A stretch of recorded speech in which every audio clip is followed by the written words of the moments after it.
For the last few weeks on Mixed Media Masters, we've been playing around with acrylic paint effects and textures, and we're going to do something similar this week, except we're going to explore how to create a foundational background quickly that we can use to create our other masterpieces.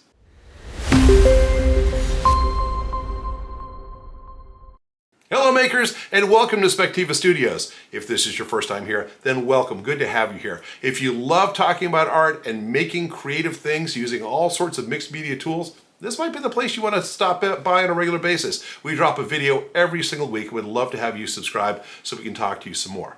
Now, as promised, this week, one of the challenges that we run into periodically when we're creating things is sometimes we really don't just want a blank sheet of paper as a starting point. We want something that has a little bit of color in it that's going to allow us to really build on top of that. So what I wanted to share with you today are 5 ways that we can create a foundation of color or design or texture that is really going to be the first step in another piece of artwork. I'm going to show you some different things we can do.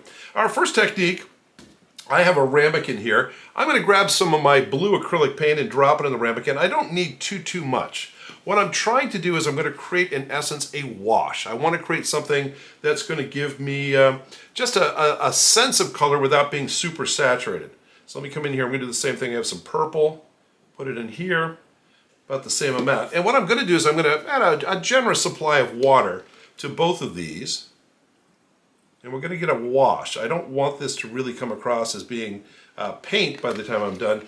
So I'm going to grab a paintbrush and I'm going to just stir, get this pigment mixed into my water. I'll do the same thing with the blue. Try to get the paint all dissolved into the water. Now, as I've talked about in the past, we don't necessarily want to water our paint way down if we're using it to try to stretch the paint, because first of all, it thins the pigment out, but second of all, it destroys the binder of the paint. It doesn't stick as well to your canvas or to paper or anything else. But in this scenario, that's going to matter fairly, well, not much at all.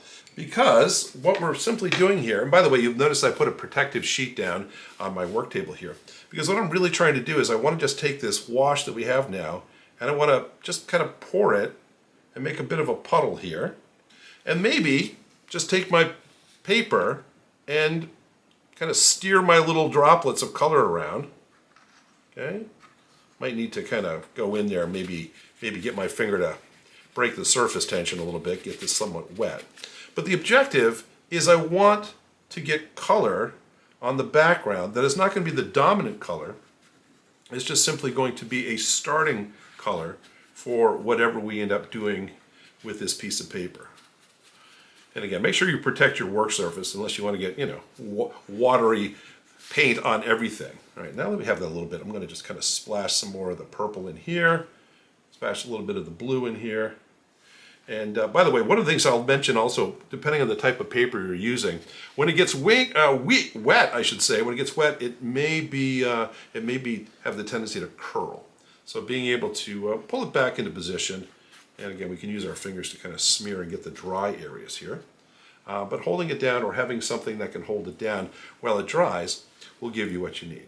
But the objective here is very simple. It's about creating a wash that we can put onto our paper. So instead of starting with a basic white sheet of paper, in this case, once we've kind of gone through this, we're going to have something that has more purples and blues in it as a starting point. So we'll let that dry. We'll see what it looks like. But let's go and take a look at technique number 2. Now for our next technique, I'm going to use a tool that I've used in a lot of my projects, and that is a brayer. Now a brayer is really just a platen roller. It allows us to pick up paint or ink and to transfer it from point to point. And it's used traditionally to be able to, for printmaking, where you want to get a thin layer of your paint or your ink, and then you put it on your linoleum block or on your printing press or whatever you do. And so that's what this tool does. Now, if you've looked in the gallery and have seen the Obtuse Angels collection, this is really the foundation that I use for most things there. Let me show you what I'm talking about. So once again, if I just working with a sheet of paper here, I'm going to come in here and I'm going to drop in some basic colors. And I'm going to be fairly stingy here. I don't want to get too much paint in here because this paper is not so big. But I'm going to put some color in here like this. I've got some blue in here as well. Let's see if we can get some of that down. And again, another kind of just let's mix that in. And we'll go with those 2 colors. I may add a third color just for fun. But with the brayer now, what I'm going to do is I'm going to come down to my paper and I'm simply going to roll over the paint that I've put down here. Okay? And so in doing so, you can see it creates a very interesting effect, and I can kind of pick up some of the paint that I've left up here at the top, and I can start down here at the bottom, and I can roll on the background again. I can even come backward if that's what I want to do. And what it allows me to do very quickly is to cover a large piece of paper. Even this small one gets covered very quickly. And again, the objective for this video is to create backgrounds that we can start with as the foundation for something else. So by creating this background, if I want to come in now maybe with a darker color like a black or something to really paint on top of it, again, I'm not starting with a white piece of paper as my blank canvas. I'm starting with something that already has some foundation and some texture and something interesting going on in it. Anyway, simple process, brayer. It needs cleaning afterwards, but that will allow us to get to creating something that's really going to be an interesting jumping off point for any of the other projects we might be starting. Let's take a look at technique number 3. Now for technique number 3, we're going to do something to make sure that we can get our backgrounds done pretty quickly. I'm a busy guy. I've got stuff to do. So I'm going to use one of my favorite techniques, which is a kitchen sponge, just a standard kitchen sponge. I'm going to just take mine and cut it into a smaller piece. I don't need the big thing. So this will work for my needs. And I want to make sure it's damp because that's going to help us to move what we need to move. And again, it's really about mixing colors together. So let me, I have a little bit of red here. I'm not going to get too extreme with the colors once again, since I have a limited amount of paper to put them on. But let's get a couple drops in here. We'll get the red up here. And what else do I have? I have some yellow here. This will blend it nicely. And we'll get that in there. Come on. There you go. There's some yellow. And I'm going to use, I have a blue that I want to add in here. Kind of an aqua blue-green, if you will. See how this works. I'm going to put that right down there like that.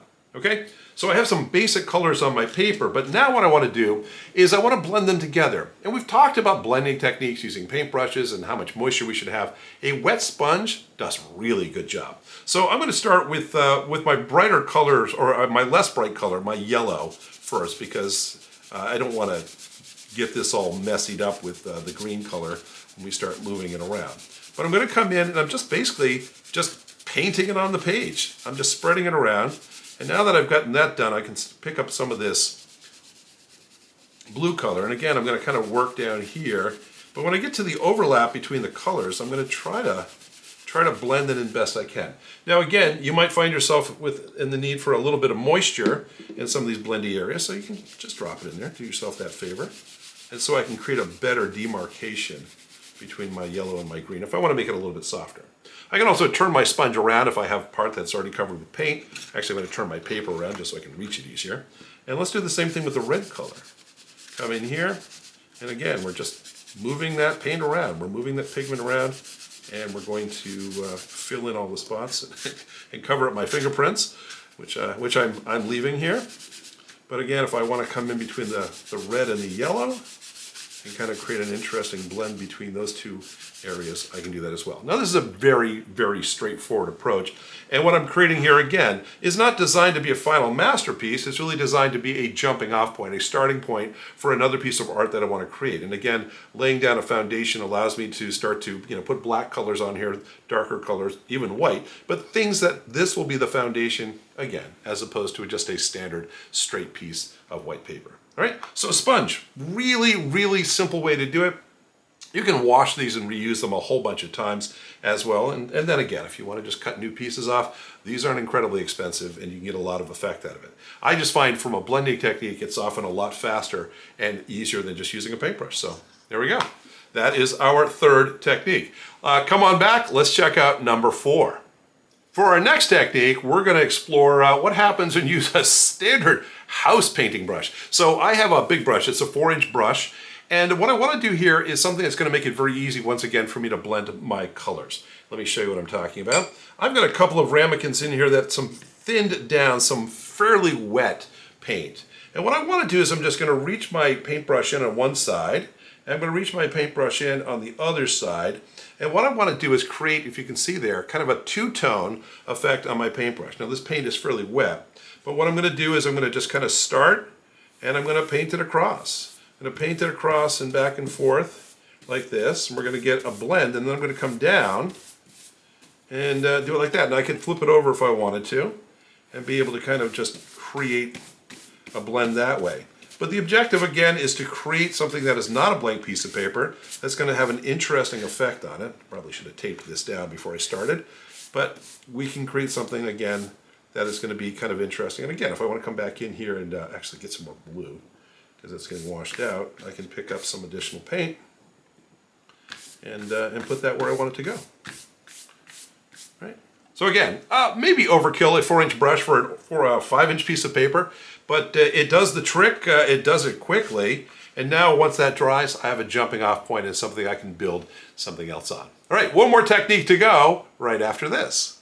Our last technique is really a lot of fun, mostly because you never really know what you're going to get. Let me show you what I'm talking about. I have a number of just small bottles of acrylic paint here, and I'm just going to leave some drops on my piece of paper here. I'll just do a drop there, how about a couple down here? Just make it interesting. And I'm going to add some additional colors. I've got some yellow in here. Let's do that. And so yellow. Here we go. There's some yellow. And get some drops in here as well. And also I have this teal, my green teal. That's going to balance nice against these colors that are in here. And I'll kind of do one of these. How about that? And one more color. I have an orange. I think we'll brighten it up. Again, there's no right answer on the colors. Some are going to work better than others, obviously, if you know a little something about color theory. But in this case, we just want to get some basic colors down. Now I'm going to get my my protecting sheet, because this is going to require a little bit of table protecting. Because what I want to do now is I want to reach in, and I'm working with a squeegee. This is a block squeegee. It's used for things like screen printing. You can use a bathroom squeegee. You can use a spatula. You can use a scraper for what we're doing here. And then generally what I want to be able to do is reach my squeegee out here. I'm going to hold my paper down so it doesn't move on me. And I'm simply going to drag down through the paint that I've already put on here. And I'm going to create a foundation of color that is going to be really my starting point. Now, if I wanted, I could pick this up and I could fill in the white areas. I think I might leave it that way just because it's kind of interesting the way it is. So again, I love this technique because we end up with some results that are really eye-catching, I think. It is a little messy, so you want to make sure, again, you're protecting your work surface and you're able to come in here and clean your things pretty quickly. This is going to require a bath in the sink at some point before too long to get a lot of this stuff out. But again, what we're doing here is we're creating a background. We're creating a foundation that's going to allow us to have a jumping off point. Now this, quite frankly, it could be a finished piece of artwork by itself if we want to do that. But we can also come in here and decorate it. I can use anything else. I could use more acrylic paint. I can come in here with India inks. I can come here with pencil and crayons and really design and do things to this piece of artwork. Again, the objective of this video is how do we not start with just a white piece of paper and instead start with something that's going to make life a little bit more interesting for us in the long run. And again, we've taken a look at a couple of different possibilities here. We've taken a sponge wash, we've taken a brush wash, we've used ourselves a brayer, and we've done something that's a lot more subtle, but it gives us some subtle colors to work with here and just creating a paint wash of sorts. Anyway, that has been the goal of this video. Thank you so much for sticking around. I hope you enjoy this and you got something out of it. Again, if this is the kind of thing you enjoy, we think you'd love to be a subscriber. We drop a video every single Friday morning and we'd love to have you along for the ride. Anyway, that's all I have for you this week. Thanks so much for dropping by. This is Spider. I'll see you next time.